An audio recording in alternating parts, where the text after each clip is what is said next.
Mark chapter 15. Early in the morning, the chief priests, elders, scribes, and the whole Sanhedrin devised a plan.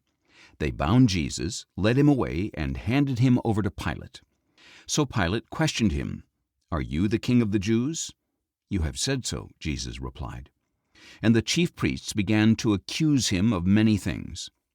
Then Pilate questioned him again. "Have you no answer? Look how many charges they are bringing against you."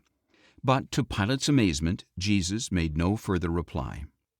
Now it was Pilate's custom at the feast to release to the people a prisoner of their choosing, and a man named Barabbas was imprisoned with the rebels who had committed murder during the insurrection. So the crowd went up and began asking Pilate to keep his custom. "Do you want me to release to you the king of the Jews?" Pilate asked, for he knew it was out of envy that the chief priests had handed Jesus over. But the chief priests stirred up the crowd to have him release Barabbas to them instead. So Pilate asked them again, "What then do you want me to do with the one you call the King of the Jews?" And they shouted back, "Crucify him." "Why?" asked Pilate. "What evil has he done?" But they shouted all the louder, "Crucify him." And wishing to satisfy the crowd, Pilate released Barabbas to them. But he had Jesus flogged and handed him over to be crucified. Then the soldiers led Jesus away into the palace, that is, the praetorium, and called the whole company together. They dressed him in a purple robe, twisted together a crown of thorns, and set it on his head. And they began to salute him, "Hail, King of the Jews!" They kept striking his head with a staff and spitting on him, and they knelt down and bowed before him. After they had mocked him, they removed the purple robe and put his own clothes back on him. Then they led him out to crucify him. Now Simon of Cyrene, the father of Alexander and Rufus, was passing by on his way in from the country, and the soldiers forced him to carry the cross of Jesus. They brought Jesus to a place called Golgotha, which means the place of the skull. There they offered him wine mixed with myrrh, but he did not take it. And they crucified him. They also divided his garments by casting lots to decide what each of them would take.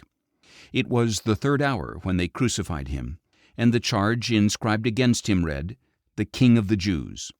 Along with Jesus they crucified two robbers, one on his right and one on his left. And those who passed by heaped abuse on him, shaking their heads and saying, "Aha!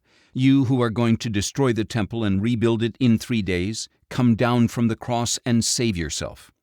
In the same way, the chief priests and scribes mocked him among themselves, saying, "He saved others, but he cannot save himself. Let the Christ, the King of Israel, come down now from the cross, so that we may see and believe." And even those who were crucified with him berated him. From the 6th hour until the 9th hour, darkness came over all the land. At the 9th hour, Jesus cried out in a loud voice, "Eloi, Eloi, lama sabachthani," which means, my God, why have you forsaken me?" When some of those standing nearby heard this, they said, "Behold, he is calling Elijah." And someone ran and filled a sponge with sour wine. He put it on a reed and held it up for Jesus to drink, saying, "Leave him alone. Let us see if Elijah comes to take him down." But Jesus let out a loud cry and breathed his last. And the veil of the temple was torn in two from top to bottom.